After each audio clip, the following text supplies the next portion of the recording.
Everyone, welcome back on my YouTube channel. So students, आज की जो वीडियो है वो मोस्ट इम्पॉर्टेंट वीडियो है। सो प्लीज़ इस वीडियो को एंड तक ज़रूर देखना, बिकॉज इस वीडियो में आपको मिलेगा आपको जो सोल्यूशन है कि कैसे आप एसएमएस जो कॉलेज है नर्सिंग का वो पा सके। क्योंकि आपको पता है एसएमएस में सीट पाना कितना मुश्किल हो गया है, क्योंकि जो कट ऑफ है लगातार बढ़ती ही जा रही है ना। जो कट ऑफ बढ़ती जा रही है, साथ साथ में कंपटीशन भी बढ़ता जा रहा है इस बार से।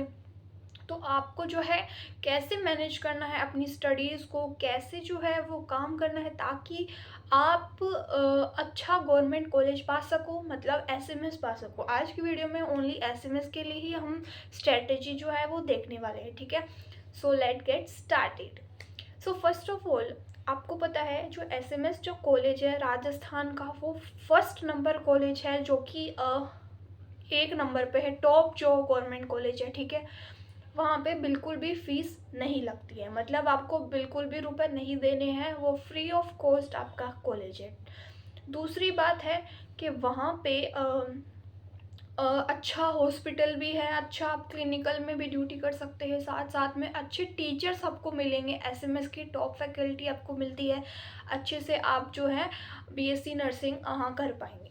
अगर आप वो कॉलेज चाहते हो तो आपको स्ट्रेटजी बनानी पड़ेगी, आपको ऑलमोस्ट सारे क्वेश्चन आने चाहिए एग्ज़ाम में, जब जा कर के आपको क्या है गवर्नमेंट कॉलेज अच्छे से हासिल हो पाएगा एसएमएस।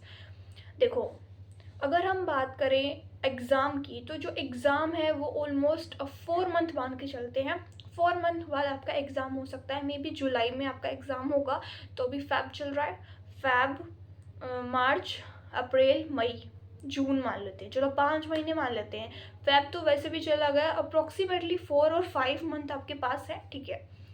तो अगर आप एसएमएस चाहते हो तो आपको करना क्या है, सबसे पहले आपको देखना है कि आपका सिलेबस क्या है। सिलेबस के अकॉर्डिंग ही आपको पढ़ना है। मोस्टली बच्चे क्या करते रहते हैं, बिना सिलेबस के कुछ भी मतलब पढ़ते रहते हैं, उन्हें पता ही नहीं होता कि एनसीईआरटी में ये टॉपिक है या नहीं है, वो उसको ऐसे ही पढ़ते रहते हैं, ठीक है। सो मैं आपको सिर्फ लास्ट की जो एंड में कुछ मिनट्स बचेंगी तो 2 ऐसी टिप्स बताऊंगी जो आपको फॉलो करनी ही करनी है अगर आपको अच्छे से एसएमएस कॉलेज में एडमिशन चाहिए, ठीक है। वीडियो में सबसे पहले मैं आपको बताती हूँ, जैसे कि अगर एसएमएस की आपने कट ऑफ देखी होगी, लगातार क्या है इंक्रीज ही होती जा रही है, ठीक है। अबव 90 या 92 93 वालों को भी कई बार क्या है जनरल में जो नहीं मिल पाया है कॉलेज। इस बार मैंने देखा था एक स्टूडेंट है 93 पे, उसको एसएमएस ना मिल करके आरयूएचएस मिला था, ठीक है।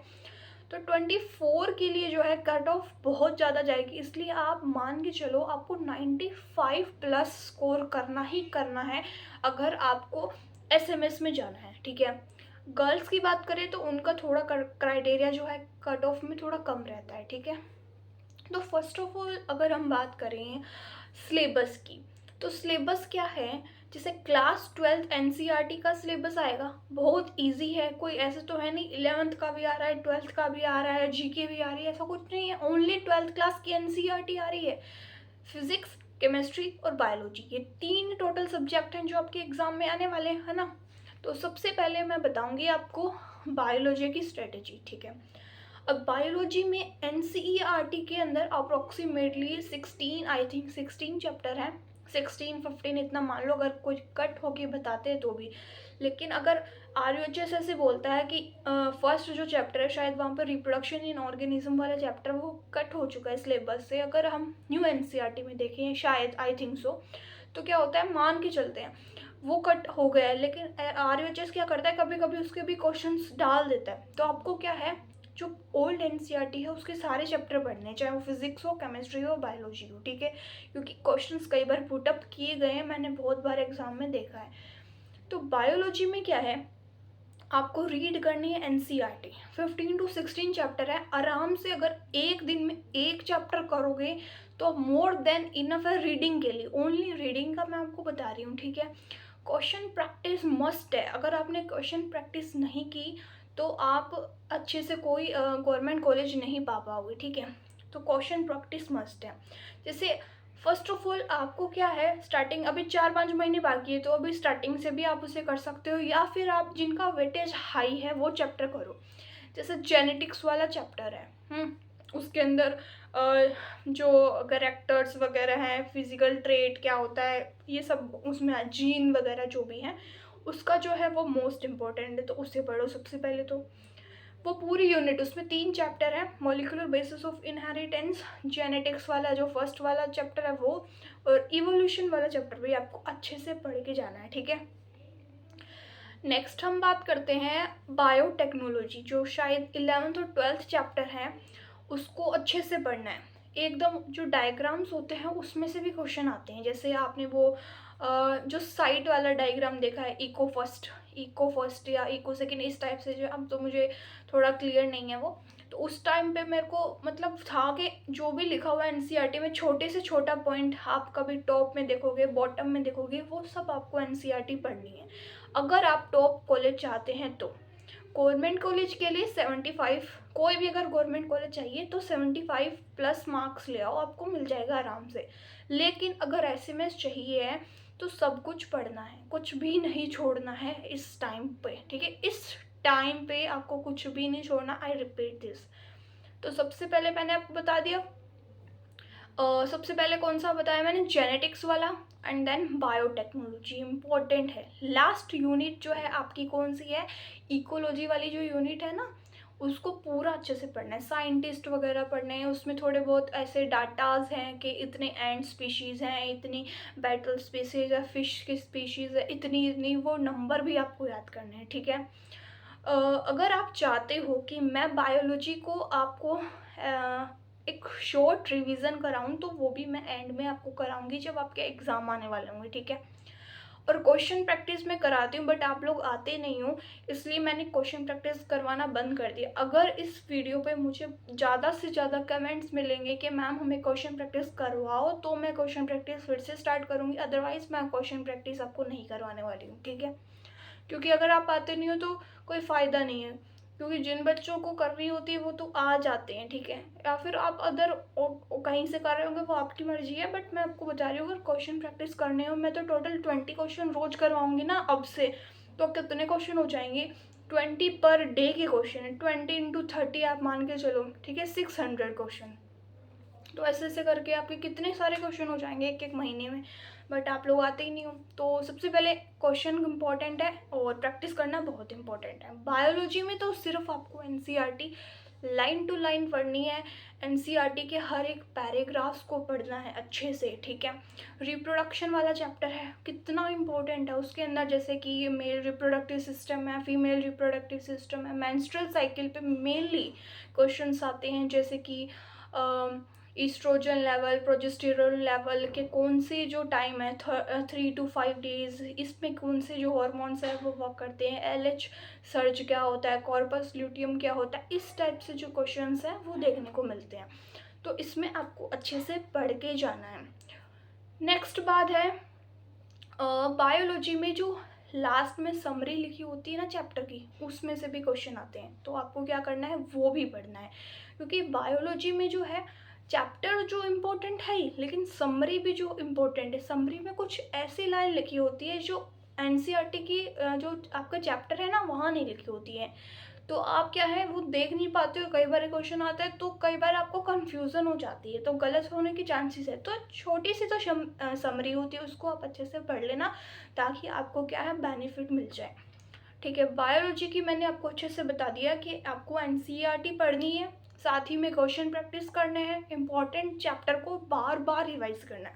थर्ड पॉइंट है कि revision is very much important. अगर आपने एक चैप्टर पढ़ा, मान लो आज पूरा अच्छे से पढ़ लिया, एक पूरा चैप्टर पढ़ने में इतना टाइम नहीं लगता, एक बार गो थ्रू हो जाओ सिर्फ उस चैप्टर के, फिर उस क्वेश्चन को बार बार मल्टीपल टाइम रिवीजन करो। अगर आप रिवीजन नहीं करोगे तो आपको पता नहीं चलेगा, लेकिन क्वेश्चन प्रैक्टिस करने के बाद भी रिवीजन करना है। मान लो आपने क्वेश्चन प्रैक्टिस करी, आपको पता चलेगा अरे यार ये तो मैंने पढ़ लिया था बट मेरे से अब क्यों नहीं हो पा रहा है, क्योंकि जब मेरा टाइम था, जब मैं नीट की प्रिपरेशन कर रही थी, तो ऐसा बहुत बार होता था। तो क्या होता है, हमने पूरा चैप्टर पढ़ लिया, हमको कॉन्फिडेंस आ गया यार कितना अच्छे से तो चैप्टर पढ़ लिया है, लेकिन फिर जब क्वेश्चन प्रैक्टिस करते हैं ना, तब जो क्वेश्चंस नहीं आते हैं या गलत हो जाते हैं, तो हम सोचते हैं यार ये तो हमने पढ़ा हुआ बट ऐसे कैसे हुआ। क्योंकि आपने जो क्वेश्चन प्रैक्टिस की है उससे आपको पता चला कि आपने कौन सी लाइन को सही से नहीं पढ़ा है या फिर आपका कहाँ पे ध्यान नहीं था। तो वो क्वेश्चन प्रैक्टिस के थ्रू हो जाता है। फिर वापस से उस क्वेश्चन को जा कर के देखो, मल्टीपल रिवीजन होगा, तो उससे भी आपका क्या है, मार्क्स जो है इम्प्रूव होते जाएंगे। आई होप आप ये समझ गए होंगे। देन हम बात करते हैं केमिस्ट्री की। केमिस्ट्री को मैंने 3 पार्ट में डिवाइड किया है, मतलब कि organic chemistry, inorganic chemistry and physical chemistry. Class 12th की जो केमिस्ट्री की बुक है उसके 2 पार्ट है ना। जो फर्स्ट पार्ट है उसमें इनऑर्गेनिक और फिजिकल केमिस्ट्री है, देन लास्ट वाली जो है उसमें ऑर्गेनिक केमिस्ट्री है, ठीक है। सबसे पहले अगर फिजिकल केमिस्ट्री की बात करें, जैसे कि सॉलिड स्टेट वाला चैप्टर है, सॉल्यूशन, इलेक्ट्रोकेमिस्ट्री, केमिकल काइनेटिक्स, ये 4-5 चैप्टर हैं, ठीक है, 4 ही है ऑलमोस्ट। इसमें क्या है, न्यूमेरिकल्स आते हैं। न्यूमेरिकल जो है बहुत इजी आते हैं, क्योंकि जो RUHS का जो एग्ज़ाम होता है ना, वो बहुत इजी वे में होता है as compared to other entrance exam. तो इसमें क्या है, ऑलमोस्ट केमिस्ट्री में से 34 या 33 क्वेश्चन आते हैं अप्रॉक्सीमेटली, ठीक है। 33 आएंगे और आप सोचो 16 चैप्टर है, तो ऐसा तो है नहीं कि हर चैप्टर में से आएंगे, क्योंकि मतलब ये नहीं है कि हर चैप्टर में से कोई ऐसे सोचते ये पार्ट छोड़ दे, ये पार्ट छोड़ दे। आपको पढ़ना तो सभी, अगर SMS चाहते हो तो सब पढ़ना है, ठीक है। अब करना क्या है, फिजिकल में सबसे पहले आपको चैप्टर्स जो हैं NCERT में ऐसे चैप्टर रीडिंग नहीं करनी होती है, सॉरी केमिस्ट्री में जो चैप्टर रीडिंग है वो नहीं करनी। अब उसमें करना कैसे है, सबसे पहले आपको कुछ वहाँ पे इंडेक्स क्वेश्चन मिलेंगे। आप हिंदी मीडियम से हो तो वहाँ पे आप देख सकते हो इंडेक्स क्वेश्चन जो है चैप्टर के बीच बीच में मिलते हैं, तो वो क्वेश्चन आप करो पहले तो, ठीक है। जैसे ही वो चैप्टर पढ़ लिया उसकी नोट्स अच्छे से बनाओ, अच्छे से कोई अच्छे से प्रेफरेंस बुक लो या जो भी आप करना चाहते हो वो करो, उस चैप्टर को अच्छे से पढ़ लो। उसके कुछ छोटे छोटे क्वेश्चंस आते हैं तो वो उसको आप रिवाइज करो, लिखो उनको, बार बार सोल्व करो, ठीक है। फिर MCQ बेस्ड क्वेश्चन प्रैक्टिस करो। साथ ही में मैं आपको बताती हूँ, NCERT के जो लास्ट वाली जो NCERT यूनिट है ना, जो NCERT प्रैक्टिस जो एक्सरसाइज है उसको भी आप करो, ठीक है। अब कुछ क्वेश्चंस उसमें बहुत ज़्यादा हार्ड होते हैं, तो इतना हार्ड करने की ज़रूरत नहीं, बस आप उसको देख लो एक बार ये कैसे हुआ है, ठीक है। केमिकल काइनेटिक्स वाले चैप्टर है, इलेक्ट्रोकेमिस्ट्री वाला चैप्टर है, इसमें कई बार वो सेल पे, स्टोरेज पे, बैटरी स्टोरेज पे, इस पे क्वेश्चन आ जाते हैं। केमिकल काइनेटिक्स वाले में तो इजी सा क्वेश्चन आता है, T½ की वैल्यू क्या है, इस टाइप से इजी क्वेश्चंस पूछे जाते हैं। और उनका फॉर्मूला T=K9, इस टाइप से था, मुझे याद नहीं है वो फॉर्मूले अब तो उस टाइप से आते हैं। तो केमिस्ट्री का मैंने आपको बता दिया। केमिस्ट्री क्या है, बहुत इजी है, बस आपको उसमें अच्छे से 4 ही तो चैप्टर हैं जिसमें न्यूमेरिकल्स हैं, बाकी सब तो पढ़ने वाला ही है ना। तो 4 चैप्टर के छोटे छोटे मतलब कई इजी न्यूमेरिकल्स पूछे जाते हैं, तो वो आप कर लेना और आपको अच्छे से मतलब सब कुछ करना है अगर SMS चाहिए तो, ठीक है। फिजिकल की मैंने बात कर ली। इंडेक्स क्वेश्चन मैंने आपको बताया, इसमें इंडेक्स क्वेश्चन करना है, नोट्स वगैरह बनाने हैं, साथ ही साथ में जो न्यूमेरिकल्स है उसके लिए जो फॉर्मूले हैं उनकी एक अलग से लिस्ट बनाओ हर चैप्टर की। मान लो एक नोटबुक बना लो, छोटी सी बना लो चाहे, उस पर क्या करो, वहाँ पे लिखते जाओ कि फर्स्ट चैप्टर के ये हैं, सेकंड चैप्टर के ये हैं, थर्ड के ये हैं, फोर्थ के ये हैं numericals, sorry chapter formulas, and then उनको रिवाइज करो मल्टीपल टाइम। फिर क्वेश्चन प्रैक्टिस करोगे ना तो बहुत आसानी रहेगी, ठीक है। और कुछ ऐसे ऐसे टॉपिक्स हैं जो आपको PYQs में मिलेंगे, जो पुराने जो हुए हैं ना प्रीवियस ईयर क्वेश्चंस, उसमें आप देख लेना, आपको अच्छे से मिल जाएंगे, ठीक है। तो मैंने इसके बारे में 2 बातें बता दी, क्वेश्चन प्रैक्टिस करो और इंडेक्स क्वेश्चन करो, ठीक है। देन मैं बताऊंगी ऑर्गेनिक और इनऑर्गेनिक। तो पहले हम बात करते हैं ऑर्गेनिक केमिस्ट्री की, जैसे कि P ब्लॉक वाला चैप्टर है, D ब्लॉक वाला चैप्टर है। ये जो चैप्टर है P ब्लॉक मोस्ट इम्पॉर्टेंट है, इसके सारे इंडेक्स क्वेश्चन आपको करने हैं। और वो जो है डाईहेड्रल, टेट्राहेड्रल, इस टाइप से जो है वो आपको अच्छे से उनके जो स्ट्रक्चर्स हैं वो देखने हैं। H3PO4 ये जो होते हैं उनकी कुछ कुछ टेबल्स बनी हुई है। आप अभी साइड में अगर मैं आपको दिखाऊंगी तो मतलब स्क्रीन पे दिख जाएगी अभी आपको, वो टेबल्स आपको अच्छे से कंप्लीट करनी है, बार बार उनको देखना है कि ये कैसे होता है। कुछ उसमें P ब्लॉक वाले चैप्टर में आपको मिलेंगे कि ऊपर से नीचे जाते हैं तो ट्रेंड क्या होता है, मतलब ग्रुप में क्या होता है, पीरियड में ट्रेंड क्या होता है, इलेक्ट्रोनेगेटिविटी, इलेक्ट्रोपॉजिटिविटी, या फिर other ionisation therapy, sorry therapy, I think so therapy था, है ना। तो वो सब आपको अच्छे से करना है, अच्छे से उसको उस चैप्टर के नोट्स अच्छे से प्रॉपरली वे में आपको बनाने हैं और आपको अच्छे से उस चैप्टर को कंप्लीट कर लेना है, ठीक है। ऐसे डी ब्लॉक वाले चैप्टर है, तो ऑर्गेनिक और इनऑर्गेनिक बहुत ज़्यादा इजी लगती है मुझे। सबसे ज़्यादा मेरी फेवरेट जो थी वो थी ऑर्गेनिक केमिस्ट्री। हमेशा उसमें मेरे फुल मार्क्स आते थे, कभी कोई मार्क्स नहीं कटते थे, बिकॉज वो इतनी हार्ड भी नहीं है, इजी भी इजी रिएक्शंस थी। अभी ऑर्गेनिक केमिस्ट्री की हम बात करेंगे, इनऑर्गेनिक आप समझ गए होंगे। तो और कोऑर्डिनेशन वाला जो चैप्टर है ना लास्ट में, शायद इसी फर्स्ट बुक के, उस चैप्टर को अच्छे से पढ़ लेना। उसमें वैकेंट बॉन्ड थ्योरी ऐसे कुछ थ्योरी के नाम है, मुझे अब याद नहीं है इतना, तो वो थ्योरी मैं साइड में शो कर दूँगी आपको वो अच्छे से पढ़ने हैं, ठीक है। ये सब आपको अच्छे से करना है, बार बार उसको मल्टीपल टाइम जो है क्वेश्चन प्रैक्टिस करना है, तो आपको अच्छे से जो है सब कुछ कंप्लीट हो जाएगा। देन हम ऑर्गेनिक केमिस्ट्री की बात करते हैं। फर्स्ट थिंग जो है वो है नेम रिएक्शंस। हर चैप्टर की नेम रिएक्शंस आपको अच्छे से आनी चाहिए। अगर नेम रिएक्शंस आपको पता नहीं है तो गलती हो सकती है। अगर 1 मार्क्स से अगर आपकी मान लो 1 मार्क्स से रह गए तो कितना बुरा लगेगा ना, क्योंकि नेम रिएक्शन इतनी ईजी है और कितना मतलब उस पर क्वेश्चन आते ही आते हैं। नेम रिएक्शन कभी कभी ऐसे होता है वुर्च रिएक्शन पूछी है और नीचे एग्जांपल्स दिए हुए हैं, एमसीक्यूज मतलब फर्स्ट सेकंड थर्ड फोर्थ, इसमें से वुर्च रिएक्शन कौन सी है, वो वुर्च फिटिंग रिएक्शन कौन सी है, ठीक है। इस टाइप के जो रिएक्शंस है वो वहाँ पे आपसे पूछी जाती है। तो कितना इजी वे में जो है वो आपसे पूछ रहे हैं, इतना इजी। तो एंट्रेंस एग्जाम आ रहा है तो आप ऑर्गेनिक केमिस्ट्री की जो नेम रिएक्शन है वो तो याद करके जा ही सकते हो ना। उनका जो कंपाउंड है, रिएक्टेंट और प्रोडक्ट क्या है, कई बार वो आता है। और बीच में जो रिएजेंट होता है, सबसे पहले रिएजेंट को आपको याद करना है कि इस रिएक्शन का ये रिएजेंट है, पर्टिकुलर रिएजेंट होता है हर का। तो वो कई बार पूछा जाता है कि इस रिएक्शन का रिएजेंट कौन सा है, SN+Cl2, इस टाइप से जो है स्टीफन्स रिएक्शन, रोजनमुंड रिएक्शन, इस टाइप की जो रिएक्शंस है वो आपको अच्छे से पढ़ के जानी है। और कई बार उसमें आते हैं IUPAC नेम, ईजी से होता है ट्राई एसिटिक एसिड या ट्राईक्लोराइड एसिटिक एसिड, इस टाइप से क्वेश्चन आते हैं, तो बहुत ज़्यादा ईजी है। ऑर्गेनिक केमिस्ट्री में 3 ऐसे चैप्टर हैं जो लास्ट के हैं, biomolecules, chemistry in everyday life and polymer. अगर मान लो हमने प्रोडक्ट जो है इनमें से कोई एक चैप्टर काट दिया, मतलब वो एग्ज़ाम में नहीं आएगा, NCERT में नहीं है, लेकिन वो जो है क्वेश्चन पूछ लेती है RUHS यूनिवर्सिटी, आपको उनको अच्छे से पढ़ लेना है। फ्री के मार्क्स है वो 3 चैप्टर, ये मान लो इतने इजी चैप्टर हैं और इतना इजी वे में आपको सब कुछ उसमें से पढ़ लेना है, ठीक है।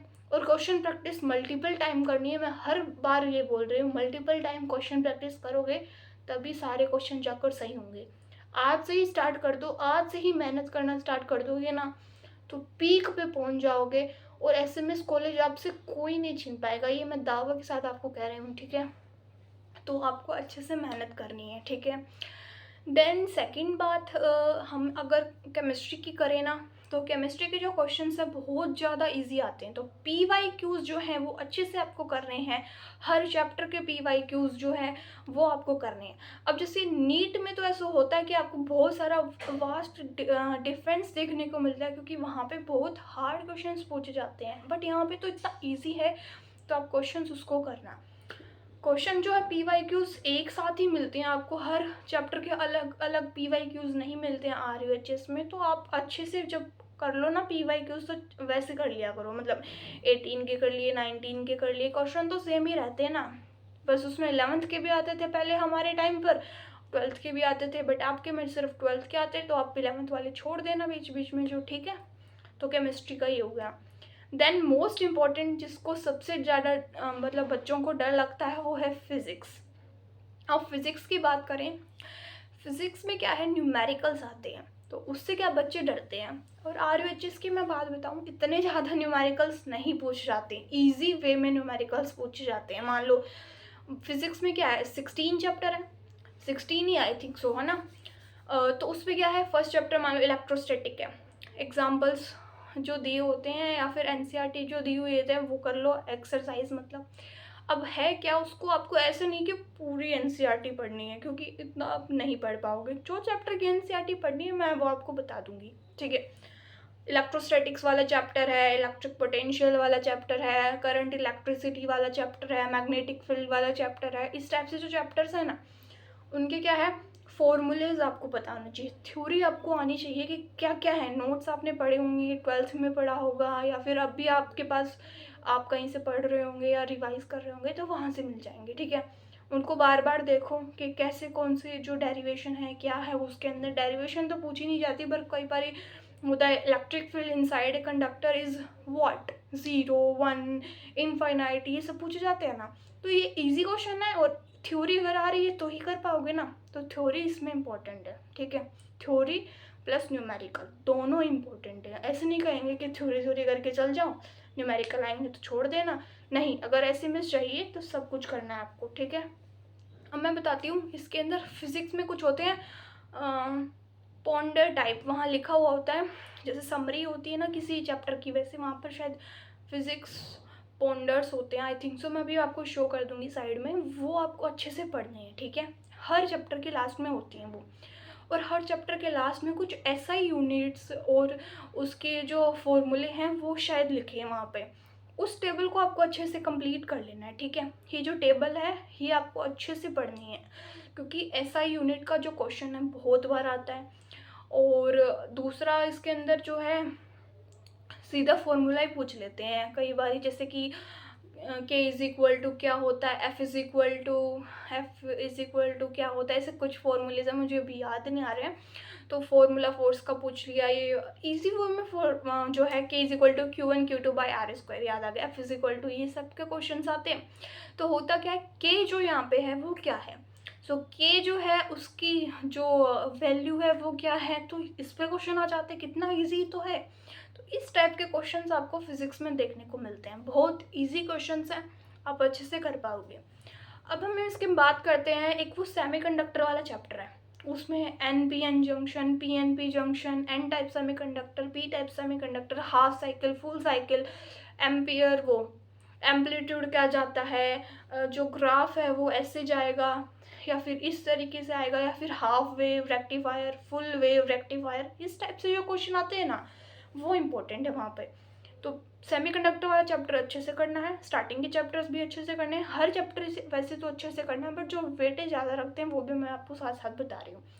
फिर एक है जैसे कि न्यूक्लियर फिजिक्स जो है ना, जिसमें एटम्स वाले चैप्टर है, फोटो इलेक्ट्रिक इफेक्ट है, इन पे क्वेश्चंस ज़्यादा आते हैं। कई बार तो यही पूछ लेते हैं रदरफोर्ड ने क्या दिया था, इस टाइप से, ठीक है। आई थिंक सो रदरफोर्ड, ये जो साइंटिस्ट ना कुछ कुछ इंपॉर्टेंट वहाँ पे लिखे हुए हैं, तो उस चैप्टर की आपको NCERT थोड़ी थोड़ी देखनी है। जो न्यूक्लियर फिजिक्स वाले चैप्टर्स हैं, जैसे फोटो इलेक्ट्रिक इफेक्ट वाला है, एटम वाला है, न्यूक्लियाई वाला है, ये जो 3-4 चैप्टर है ना, उसको अच्छे से देख लेना एक बार NCERT बुक में से, और उसके पॉइंट पॉन्डर टू फिजिक्स इस टाइप से कुछ वहाँ पे हेडिंग लिखी होती है, समरी टाइप ही होती है, लास्ट में ही होती है, उसको भी पढ़ लेना, तो वो आपका जो है क्लियर हो जाएगा टाइम।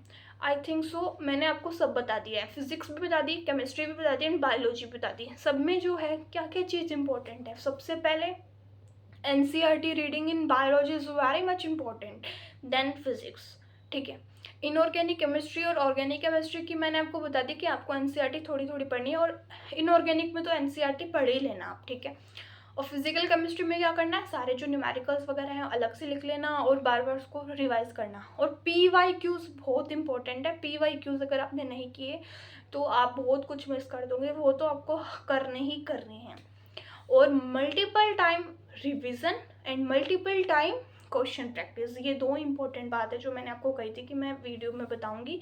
तो रिविज़न और question practice is very much important in every subject, चाहे वो फिजिक्स हो, बायोलॉजी हो, केमिस्ट्री हो, ठीक है। Multiple time revision 4 to 5 month है आपके पास, अभी आप कर सकते हो अच्छे से। अगर आप चाहो तो आज से ही प्रिपरेशन स्टार्ट करो, या फिर आज से टाइम टेबल बनाओ। ऐसे नहीं टाइम टेबल, सुबह 6 बजे उठूँगा, फिर ब्रेकफास्ट करूँगा, फिर खाना खाऊँगा, फिर लंच करूँगा, ये करूँगा, नहीं।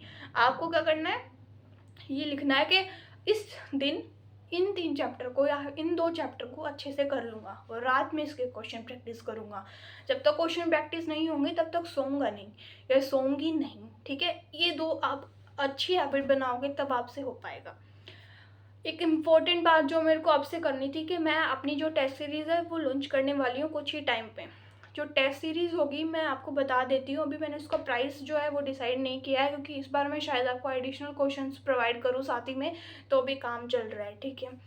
तो मैं आपको बताना चाहती हूँ, जो एनसीईआरटी वाई बेस्ड जो क्वेश्चन है ना वो आपको बहुत कम मिलेंगे। एनसीईआरटी बेस्ड जितने भी आप प्रैक्टिस करो ना वो बहुत कम है। एनसीईआरटी बेस्ड ही क्वेश्चन प्रैक्टिस करो। अगर आप फालतू फालतू क्वेश्चन प्रैक्टिस करोगे ना, अगर ज़्यादा नीट लेवल के क्वेश्चन कर रहे हो तो आपको कोई फ़ायदा है नहीं, ठीक है। तो आपको क्या करना है, क्वेश्चन प्रैक्टिस हाई करनी है आपकी, ज़्यादा एनसीईआरटी बेस्ड करनी है। तो मेरी जो टेस्ट सीरीज़ है फर्स्ट, उसका जो प्लस मार्क्स है उसमें क्या है, एनसीईआरटी बेस्ड मैं आपको जो है जो क्वेश्चंस है वो दूंगी, बायोलॉजी, फिजिक्स, केमिस्ट्री तीनों के। दूसरा है कि मेरी जो टेस्ट सीरीज़ है वो उसमें हर संडे टू संडे मैं टेस्ट लेती हूँ, जिसमें जैसे RUHS एंट्रेंस एग्ज़ाम होता है वैसे ही जो है हर संडे को मैं आपको टेस्ट प्रोवाइड करती हूँ। जैसे उसमें 100 क्वेश्चन आते हैं वैसे ही होता है, कोई नेगेटिव मार्किंग नहीं होती है। टाइम ड्यूरेशन मैं उसमें बताती हूँ, सब कुछ A to Z जैसा आपका पैटर्न होता है वैसे टाइप का आपका टेस्ट कंडक्ट किया जाता है।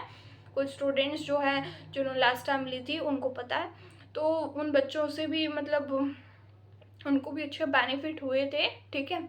तो उनको वो भी क्वेश्चन जो है एग्ज़ाम जो टेस्ट टाइम का था उसमें आते थे मेरे टेस्ट सीरीज़ में। तो हर संडे टू संडे आपका टेस्ट हुए करेगा, ठीक है। और जो भी फर्स्ट सेकंड या थर्ड रैंक होगी उनका जो मैं नेम है यूट्यूब पर अपनी शॉर्ट वीडियो में डालूँगी, ठीक है। तो क्वेश्चन प्रैक्टिस से आपको ये भी पता चल जाएगा। अब जैसे आप क्वेश्चन प्रैक्टिस करते हो, आप टाइम सेट करके नहीं करते हो, सोचते हो हाँ चल रहा है चल रहा है चल रहा है। लेकिन अगर आप एज ए रोज़ आपको संडे टू संडे एग्ज़ाम, अगर आपको नहीं भी आता है ना कोई चैप्टर, तो भी आपको आना है, संडे टू संडे टेस्ट लेना है। स्टार्टिंग के जो टेस्ट लूँगी ना मैं, वो चैप्टर वाइज ले लूँगी आपके, बाद के जो होंगे ना वो हर मतलब पूरा सिलेबस के अकॉर्डिंग आपके टेस्ट होंगे। अभी आपको बता दूँगी किस तरह से टेस्ट होगी, ठीक है, जैसे ही काम पूरा हो जाएगा क्वेश्चंस वगैरह का। तो उससे आपकी बहुत हेल्प होगी एग्ज़ाम के लिए, ठीक है। सो जिसको भी मेरा टेलीग्राम नहीं पता है, TRSS06 मेरा टेलीग्राम चैनल है। कोई भी डाउट हो पर्सनली मुझे मैसेज किया करो, क्योंकि मैंने जो कमेंट सेक्शन है वहाँ के ऑफ कर रखे हैं, जो नोटिफिकेशन वगैरह हैं, क्योंकि स्टूडेंट्स वहाँ पे चैटिंग करते रहते हैं, ठीक, चैट ऑफ है। तो आप मुझे DM उस ग्रुप को ज्वाइन करके ही पर्टिकुलरली मुझे डायरेक्ट मैसेज करना, ठीक है। तो अगर कोई क्वेरी वगैरह है तो मैं आपकी क्लियर कर दूँगी। सो आज की वीडियो में इतना ही, मिलते हैं नेक्स्ट वीडियो में। And thank you so much. Video अगर अच्छी लगी हो तो please like, subscribe and share my YouTube channel. Thank you.